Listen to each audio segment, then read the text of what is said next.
السلام عليكم ورحمة الله حبايبي، أحلى عيلة في الدنيا. وحشتوني يا أحلى أخوات في الدنيا.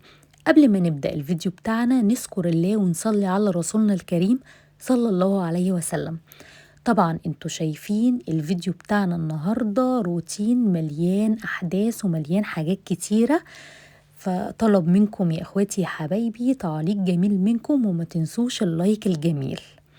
النهاردة بقى يوم شقة من أوله، من أول ما صحيت كده على الشقة على طول.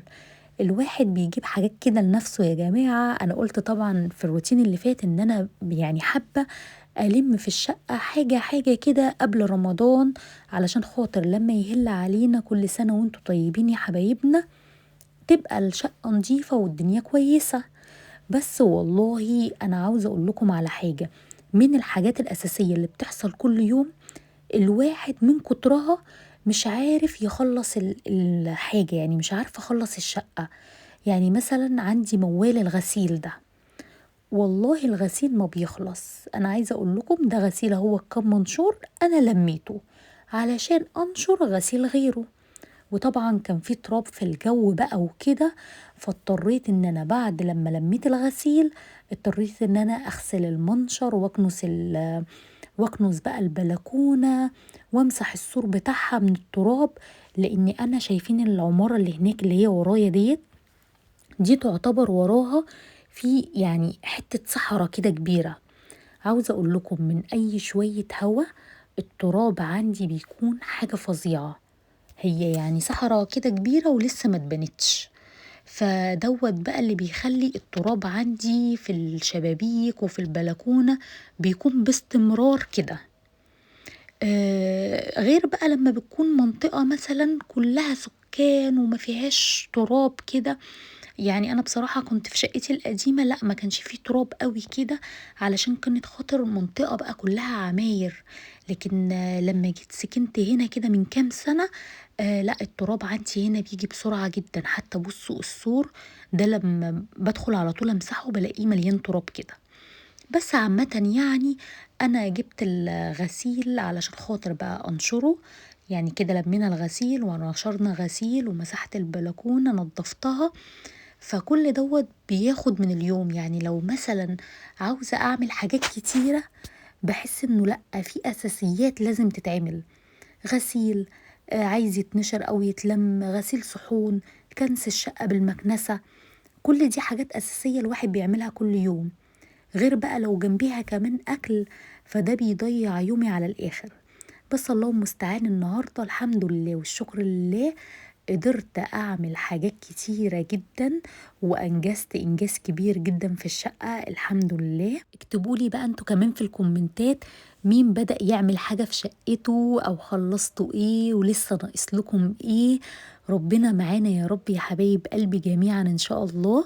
ودخلت الدراسة برضو بتكون عاملة معانا فرق. يعني مثلا لما البنات بيروحوا مثلا المدرسة وعمدة بيروح شغله، فالواحد برضو بيصحى كذا مرة. يعني أنا تالية كمان بتصحيني كذا مرة. اللي معاه أطفال صغيرة الله يكون في عونه، كان الله في عونه بجد. بصحى مثلا معاهم الصبح بيكونوا رايحين المدرسة، وعماد برضو نازل معاهم بيروح الشغل. فأبص ألاقي نفسي يا دوبك لسه هدخل أنام، تالية تكون عاوزة تصحى. فتحسوا كده ان الايام بتكون متلخبطه. انا كنت شغاله، بس شغاله مدرسه لغه عربيه. بس بعد لما تالية اتولدت بصراحه يعني موضوع الحضانات وهي صغيره كده لا، ما حبيتش ان انا اسيبها في حضانه وهي صغيره كده. فقعدت يعني في البيت السنه اللي فاتت والسنه دي بسبب توته. فالحمد لله على كل شيء. بس برضو حتى والله لو الواحدة قاعدة في البيت طول النهار بيبقى في شغل. يعني أنا كنت مثلا الأول وأنا بشتغل وبرجع أعمل حاجات بقول ياه، ده لو الواحدة قاعدة في البيت طول النهار وما بتروحش شغل بالنهار ده بتقدر تنجز بقى حاجتها الصبح وبتفضل قاعدة طول النهار مرتاحة. لا خالص ما لقيتش فيه الكلام دوت. قعدت في البيت ولقيت ان طول النهار مفيش راحة. يعني سواء اللي شغالة مش مرتاحة واللي قاعدة في البيت برضو مش مرتاحة. ربنا يعين الجميع يا رب. هنا بقى يا حبايب قلبي انا دخلت الحمام. عاوزة اقول لكم خليته، انتوا هتشوفوا منظره في الاخر. الستاند دوت كنت جايباه رباعي كده، ده حامل بيتحط في الجوانب، وبحط بقى عليه الشامبو والشاور وكل حاجة. فكيته يعني شلت من عليه الحاجات وفكيته علشان خاطر بقى ارص عليه الحاجات كده على نظافة. طبعا انتوا زي ما شفتوا انا شلت الستارة وشلت المفرش بتاع الغسالة، قلت كده حلو قوي اخلص بقى الحمام النهاردة، بحيث برضو انه يكون يعني خفيف عليا بعد كده. انتوا عارفين في ايام في رجب وفي شعبان بنكون برضو صايمين فيها، فالواحد بينتهز فرصة أيام مثلا الأيام اللي ما فيهاش صيام وكده، بينتهز الفرصة بقى أبتدي مثلا أغسل الحمام، أغسل المطبخ. يعني الواحد على قد ما بيقدر بيعمل. يا جماعة محدش يقول مثلا ايه لأ أنا لسه ما عملتش أو كده، لأ احنا بنعمل على قد مقدرتنا، اللي بنقدر عليه نعمله، واللي ما بنقدرش عليه مش مشكلة، ما فيهاش أي حاجة خالص، بنسيبه لتاني يوم. يعني مثلا ما تقوليش لأ أنا كده ست مقصرة، أنا مثلا في حاجات نمت النهاردة من غير ما أعملها كنت المفروض أعملها. لأ، كل أم في بيتها فعلا فعلا بتعمل أقصى حاجة عندها. فدايما نقول الحمد لله إن إحنا نايمين وعملنا كل اللي إحنا نقدر نعمله. أنا بقى لما جيت وضبت الشقة هنا حبينا نعمل مكان مخصص للشاور، بحيث إن الحمام بره ما يتغرقش ميه كده ويبقى كله على بعضه. فعملت موضوع زي درجة كده اللي هي اللي انا واقفة عليها دي دلوقتي، وجواها بقى الشاور جواها الدش، وعملت عليها الكابينة الازاز دي، بحيث ان انا احافظ على الحمام وما يكونش كله كده في ميه. بصراحة لما بقفلها بتحملي الدنيا وبتكون جميلة جدا. مسكت بقى الكابينة من جوه، عايزة اقول لكم خليتها زي الفل، حيطان، الازاز ذات نفسه بتاع الكابينة عملته من جوه ومن بره. وزي ما انتوا ما شفتوا انا حطيت خلطة كده في المية، كنت جايبة اللي هو اللهلوبة اوكسي ده انا بحبه جدا جدا. بحس كده مين زيي بيحس ان في ريحة انتعاش. يعني بحس دايما ان اوكسي لما باجي بحطه في اي حاجة، في هدوم بقى او في غسيل حيطان وكده، بحس ان هو بيديني ريحة حلوة قوي. وكان في برضو بس كان عندي اخر حبة منه، اللي هو غسيل الحمامات والسيراميك، ده كنت جايباه من ماي واي، برضو كان عندي اخر حبة منه زي ما انتوا ما شفتوا كده، استخدمتهم. حطيت الثلاث حاجات دول على بعض، كفيلين كفيلين ان هما بينضفوا. الخلطة ديت بتنضف السيراميك وبتخليه زي الفل. والازاز زي ما انتوا شايفين، بصوا خلت كل حاجة في الحمام نضيفة جدا، وفي نفس الوقت بتدي ريحة. يعني أنا أحب تكون النظافة معاها ريحة، تحسوا كده بانتعاش في الحاجة. في حاجات بتدي نظافة والكلام دوت بس ما بيكونش معاها ريحة، علشان كده أنا حبيت أحط الأوكسي، بيلمع حتى. يعني بصوا ديت بقى اللي بتلمع قوي كده، الستانلس دي اللهلوبة. اللهلوبة على فكرة حلوة جدا، حاجة كده مدورة بتتباع في ماي واي، أنا جايباها دي عجينة بحطها في قلب المية، بتخلي الحاجة زي الفل بصراحة. هي بقى ملهاش ريحة، فأنا بحط الأوكسي علشان يديها الريحة.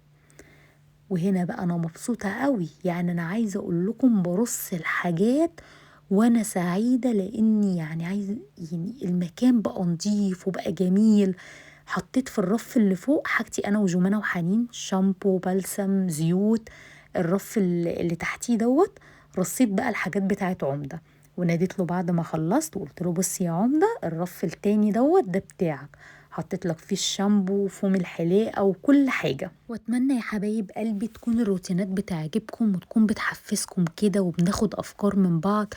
انا حقيقي يعني سعيدة جدا بتعليقاتكم لما بعمل روتين وبيعجبكم، او حد مثلا بيديني فكرة او بيقولي على حاجة.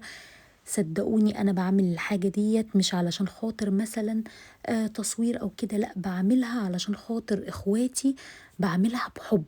يعني انا بكون سعيدة جدا. مثلا كنت في اول روتين كده بصوره عادي، لكن بعد كده حبيت اطور من نفسي لما نال اعجابكم. فلا يعني فرحت جدا بكلامكم وفرحت جدا بتشجيعكم ليا يا حبايب قلبي، ويا رب تكون الروتينات بتاعتي بتحفزكم كده وتخلي فيه نشاط. انا عارفة ان احنا لما بنشوف حاجات زي كده، انا نفسي لما مثلا بشوف حاجة زي كده لا ممكن اتحفز اقوم افتكر ان انا في حاجة مثلا عاوزة اعملها، حتى لو مش هعمل كله في نفس الوقت، بس يعني بيكون في بالي ان احنا ننشط بعض كده ونتوكل على الله. حتى لو نخصص جزء بسيط في اليوم لشقتنا ولبيتنا ونعمل فيه أي جزء، صدقوني هيجي علينا اليوم تلاقوها كلها ما شاء الله بقت جنة. هنا الشباك يا حبايب قلبي بغسله. عاوزة أقول لكم اللي كانت بتقلب النور دي تالية، كانت واقفة جنب حنين ومصممة تدوس على الزرار، بس حنين طبعا بعدتها علشان خاطر الكهرباء وكده. ربنا يحفظهم جميعا يا رب ويبارك فيهم. بس حقيقي انا مبسوطه جدا جدا النهارده ان انا خلصت الحمام. انا عاوزه اقول لكم ان انا بقالي فتره عاوزه ادخل اعمل الحمام ده، بس بسبب ان انا كل لما اجي ادخل تالية تدخل ورايا. عقبال مثلا لو نامت الظهر ساعه ولا حاجه، ممكن يكون انا بكون بعمل حاجه تانية، اجي ادخل اعمله ابص الاقيها صحيت. المشكله بس معايا في الحمام في الميه، هي لو دخلت معايا ووقفت جنبي لا الميه هتضايقها او ممكن تتزحلق، والجو شتا وبخاف عليها من الميه بصراحه. فعلشان كده هي بقى نامت المره دي، سبتها اول ما نامت دخلت الحمام لكن صحيت. فاول بقى ما صحيت قلت لاخواتها لا امسكوها لي لغايه بقى لما انا عايزه اخلص الحمام خالص. الحوض زي ما انتوا شايفين عملته من جوه ومن بره، والارض ذات نفسها بتاعه الحمام غسلتها. يعني الحمد لله والشكر لله ما خرجتش منه غير وانا سايباه فله، علشان بقى اخرج اشوف بقيه الشقه بره فيها ايه. طبعا زي ما انتوا شايفين الصاله كده بالمنظر دوت، يعني مش قادرة اقول لكم فيها كراكيب طبعا وعرايس توتة. قلت اروق ده كله الاول ونفض كده بقى الكنب علشان الدنيا تكون كويسة. كان عماد في الوقت دوت اصلا النهاردة طول النهار ما كانش موجود، فانتهزت بقى فرصة وقلت يعني براحتي بقى على الاخر علشان خاطر هو يجي يلاقي الشقة كده نظيفة. واول لما جه بصراحة وشاف الحمام انبسط جدا ولقى كده الدنيا نظيفة. يعني دايما كده نحاول علشان خاطر نعمل جو حلو في البيت على قد ما نقدر. انا عارفة ان احنا كستات بنتعب جدا وكل حاجة، بس برضو نظافة البيت بتخلي كده فيه راحة نفسية. انا ساعات ما انكرش ان انا بيتي ساعات بيكون مكركب، ساعات كتيرة كمان عرايس تانية بتكون هنا أو هنا، بس على قد ما بقدر زي ما انتوا شايفين كده بلم العرايس، بكنس الشقة أو مثلا بغسل المطبخ أو حمام. يعني دايما بعمل جو. حتى البلالين اللي ورايا ديت من ساعة عيد ميلاد جمانة، واللي لسه ما شافش عيد ميلاد جمانة يدخل يشوفه على القناة يا حبايب قلبي. لقيت البنات فرحانين بيها بصراحة، أنا عايزة أشيلها لكن لقيتهم فرحانين بيها وهي برضو ابتدت يعني تصغر وكده. فقلت خلاص أنا هسيبها لهم لغاية لما يشبعوا منها خالص وأشيلها. كنت ممكن أشيلها بعديه بيومين والكلام ده، بس أنا ما لقيتهم فرحانين بيها ولا يا ماما بقى سيبيها. قلت خلاص أخليها لهم كمنظر، وفي نفس الوقت برضو علشان ما اكسرش فرحتهم وكده. قلت بقى أكنس الصالة كده، اخد الشقة كده بالمكنسة. طبعا بتبقى بقى في فتافيت على الأرض أو في أي حاجة على الأرض، لا نشيلها كده بالمكنسة. أنا عارفة إن الشتا صعب علينا كلنا إن احنا ما بنقدرش نمسح أو نحط رجلينا في مية كتير والكلام ده، بس الواحد على قد ما بيقدر بيعمل. يعني أنا كمان الأنتريه الأورنج دوت اللي بره البرتقاني دوت، عاوزة أقول لكم تقيل جدا تهمة. انا ما بعرفش اشيله لوحدي، يعني ما بعرفش ازيحه علشان امسح، بضطر يوم المسح دوت استنى عماد يكون موجود علشان خاطر يزيحه معايا. لان هو كان عندي، فانا لما جيت عزلت نجدته، فلما نجدته زي ما تقولوا كده تقل، ما اعرفش او ايه بقى، يعني مش عارفه هو تقل، فانا مش عارفه اشيل من تحته السجاد ده، فبضطر استنى عمده وهو موجود بحيث ان هو يساعدني برضو في شيل السجاده وشيل الانتريه وكده. وقعدت بقى على الكنبة قلت اخ ياني، اخ ياني هاتولي الغسيل هنا يا بنات. جمانة وحنين جابولي الغسيل على الكنبة، وقعدت بقى اطبقه كده بمزاج مع نفسي، لاني يعني مش قادرة اقف بقى ولا قادرة. بصوا جه عليا كده الليل والله ما قادرة أتحرك من مكاني، اللي هو يا دوبك هاتوا الغسيل أطبقه وأحطه جنبي وبقيت أديهم، أقول لهم مثلا ده في أوضتكم، ده في أوضتنا. والحمد لله يعني الروتين النهارده بصراحة كان مليان حاجات. يا رب يكون عجبكم، ويا رب يكون اليوم النهارده عجبكم كده وحفزكم. ما تنسوش بقى لأختكم دعوة حلوة كده في الكومنتات وكلام جميل زيكم. وما تنسوش قبل ما تخرجوا اللايك، واللي مش مشترك في القناة يشترك في القناة. هتوحشوني يا حبايبي لغاية بكرة، والسلام عليكم ورحمة الله وبركاته.